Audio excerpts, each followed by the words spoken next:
Should high value men cheat? That question alone creates a list of other questions that need to be addressed as well. Today's video is a commentary of a guy named Rollo Tomasi critiquing the conversation of a guy named Ruslan, who is somebody that I heavily follow on YouTube, and a member of the Roommates, whose conversation was basically about the red pill. Now, if you don't know what the red pill is, I'm not the one to actually explain it to you because I don't even keep up with all the nuances of all that stuff. Urban Dictionary would probably be your better bet. Now, Ruslan and this guy from the Roommates actually had a full conversation about basically the red pill, and should high value men cheat was a question that came up, and they addressed it. This guy named Rollo Tomasi, who I guess is basically the godfather of the red pill community, is basically just giving his critique on the conversation from his viewpoint, or from what he believes, I guess. So today I want to get into this video and just go over it with you guys and give my insight about what I feel and what I believe. Which is a wild story. I've talked about it on the channel before.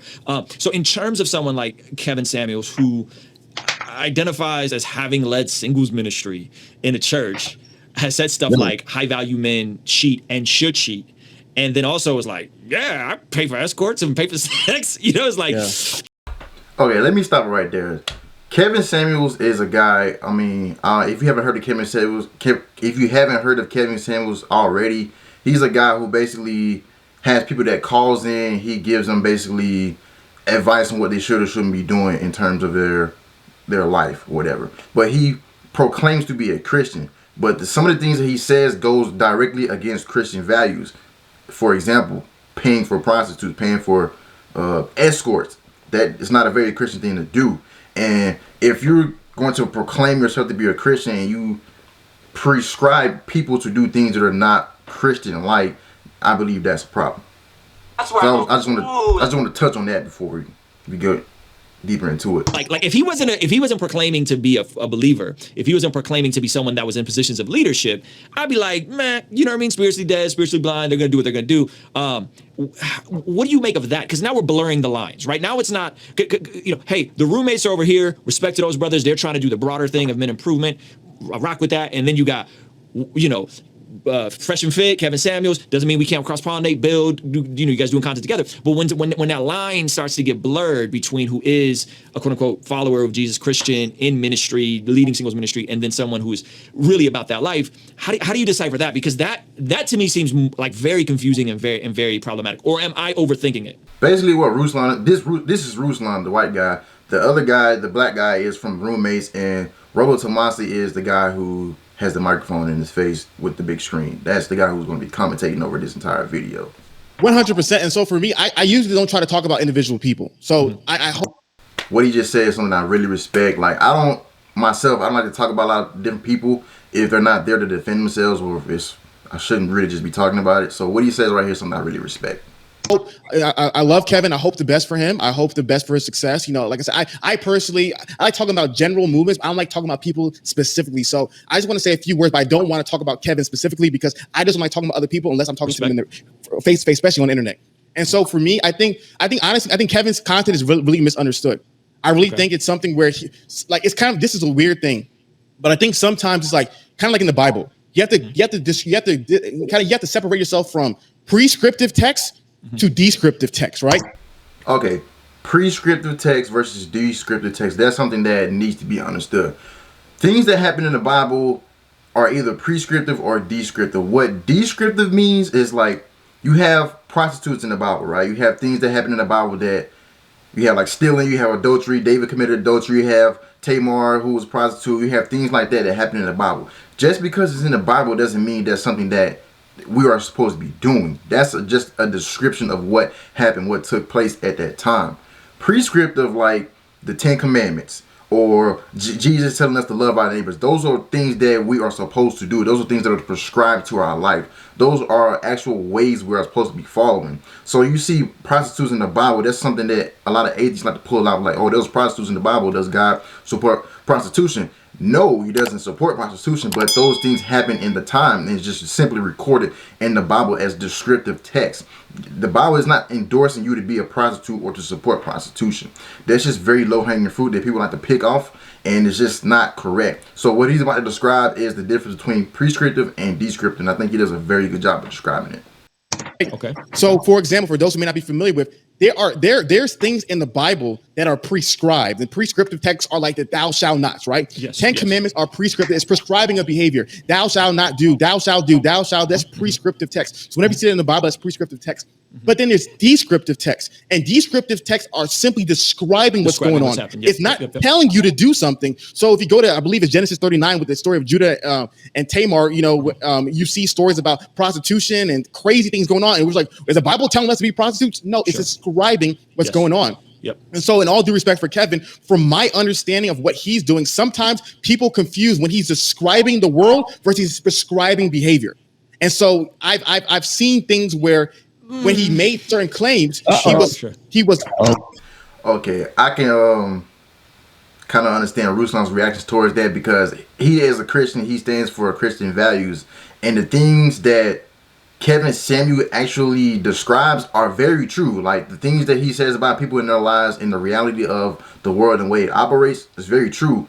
But his solutions to some of the things that people tell him, his solution isn't one that a Christian man should actually be telling people to do. And that's where you have that's kind of how I explain Ruslan's reaction to what he just said.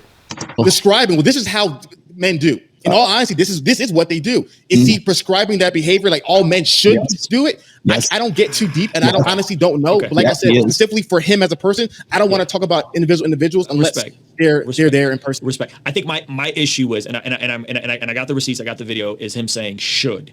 I think that's where I was like, that's different than prescribing, because now what that's doing is, so here's how I'm looking at it again, and I'm new to the community. I don't know what's going on. I'm out of it, right? I'm learning.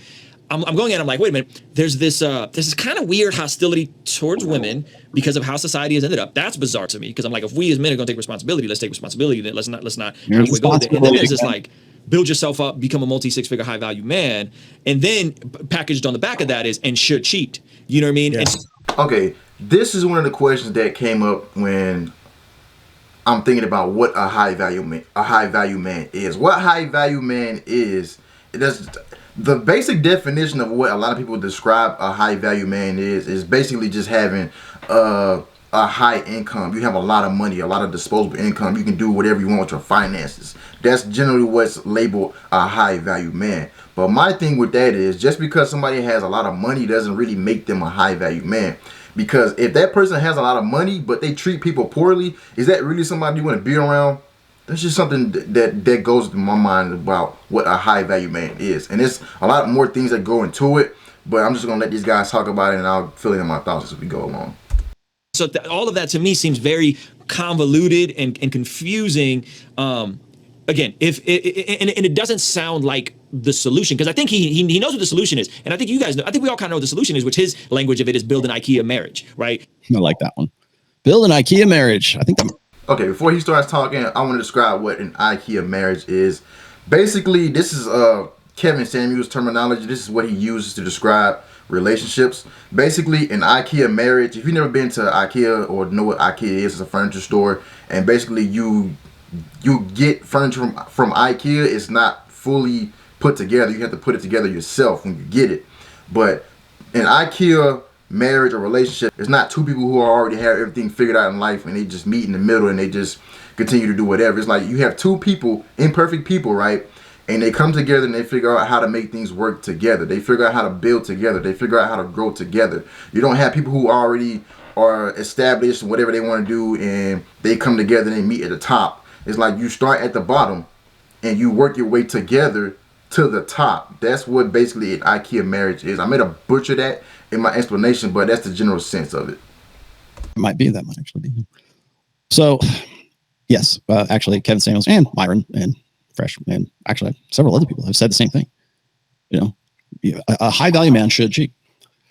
I disagree with that, but maybe that's me. You've never heard me say that. Does that make me less than? Does that mean I'm not high value because I never cheated on my wife?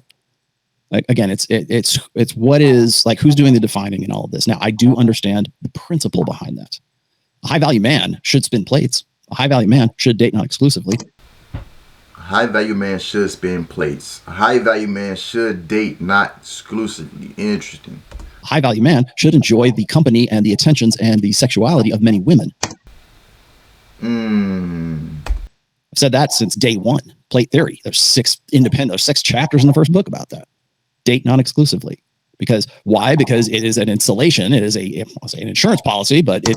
Now, I have my opinions about dating non-exclusively, but I don't want to really get into that because that'd be a whole different video within itself. I'm just gonna say I don't believe dating non-exclusively. You're just dating just to date or dating for fun is a very intentional thing to do. It's just, there's no intentionality behind it, and if you're just dating just to date, I know, like, what do you gain from that?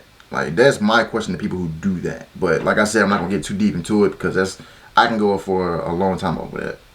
It is against the soulmate myth, which of course a lot of guys who don't have a lot of sexual opportunity tend to invest themselves in. Become the guy who has access or could have the access to a lot of many women. Become the guy that other men want to be and other women want to bang. That's essentially that's the essence of that. Do they have a right to cheat? Well, I would say this is that cheating is only cheating if there is exclusivity implied. Now, that is something I actually agree with because you can't really say you got cheated on if you guys aren't even in a defined committed relationship. That's something I actually agree with. So what I find funny, and this is, I'll point this right at Kevin Samuels. I've asked this before and nobody's been able to give me a definitive answer about this, is like, what is the end goal? Because what I've heard from Kevin Samuels and other, not just him, but like use him because he's the most visible. Well, at what point, like you could say I'm trying to make a better place or better. I want men and women to get together in realistic terms or whatever. I don't even know what's the end result. I would love for somebody to tell me that, because from all I can gather right now is that Kevin Samuels is trying the end result. The goal state is an IKEA marriage, right? It's a marriage between a woman who respects the guy as being a high value guy and is, trying to create better relationships, right? Well, where do those go? If they go to modern Western marriage, then you lost me. And again, not because I'm married myself, or not because of, as I've said before, I'm not anti-marriage. I'm just anti the way we do it now. And anybody who's saying, well, the goal state should be you marrying that woman, all you're doing is buying into the feminine imperative, which is completing their sexual strategy. Now, this is where he started to lose me because I don't even know what he's talking about at this point, but these are ideologies and words that he likes to use throughout whatever it is that he believes and he describes in his other videos. I've seen some of them, but like I said, I'm still kind of brand new to this, so I'm not building an entire belief or construct of what I believe that he's talking about. I want him to speak for himself, but yeah, like right now, I don't know what he's talking about.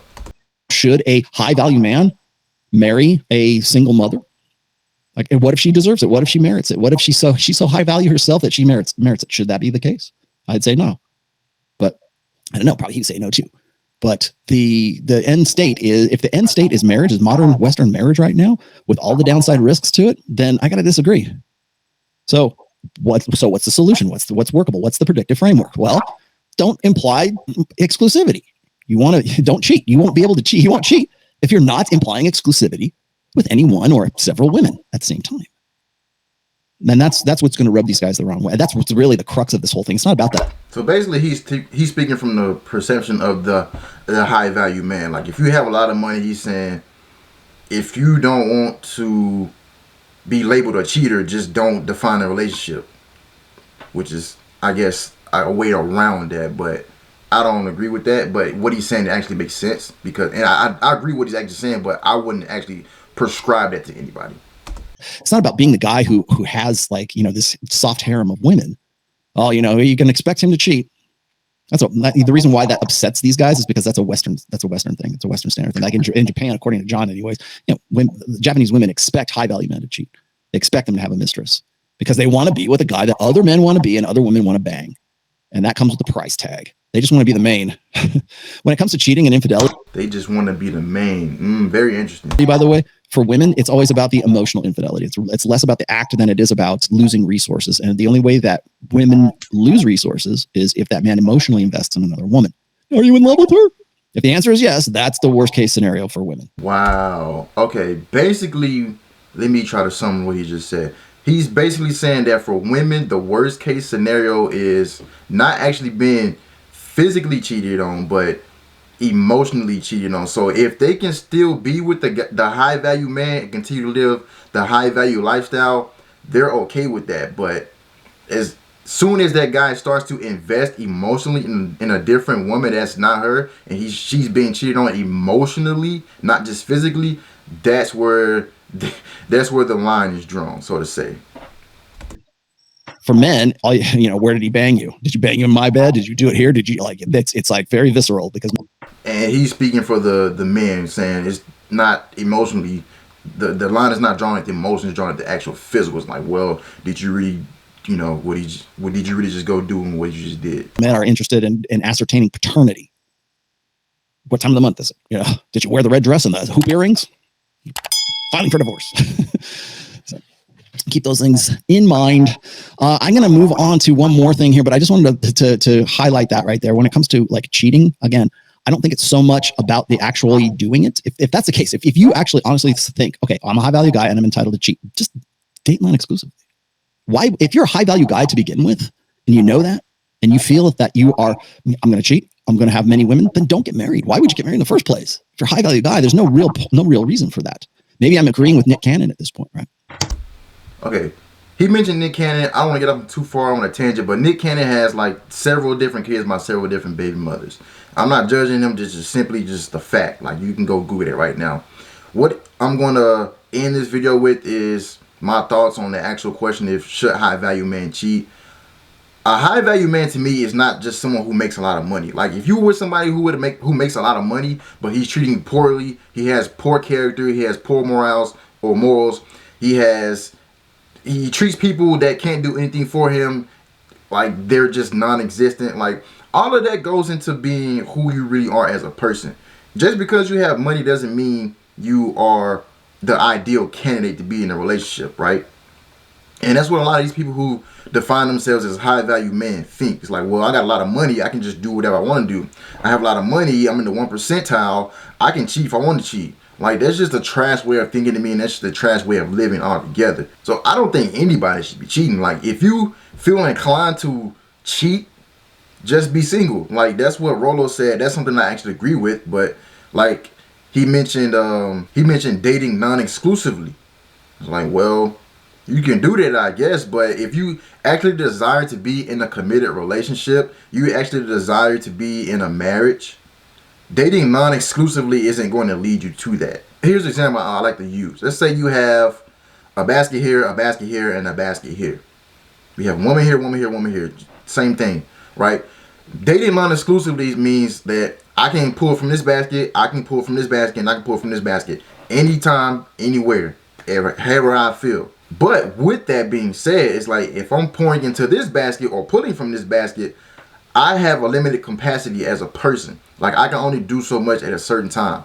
So if I'm pulling from this basket, I can't pull from this basket, right?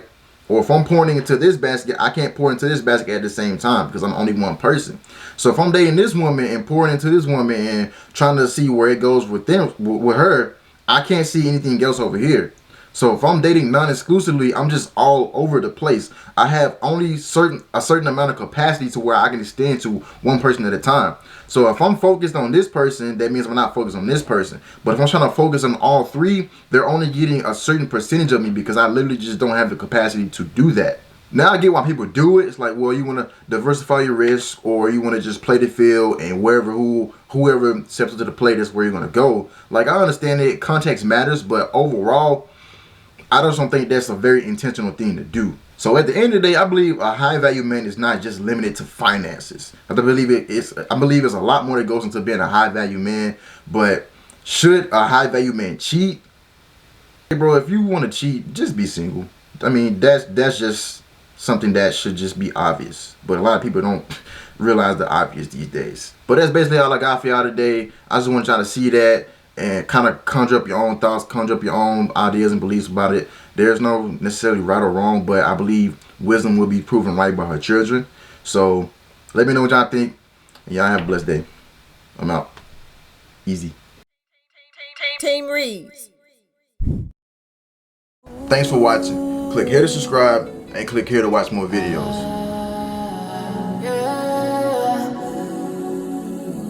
Na na na na na.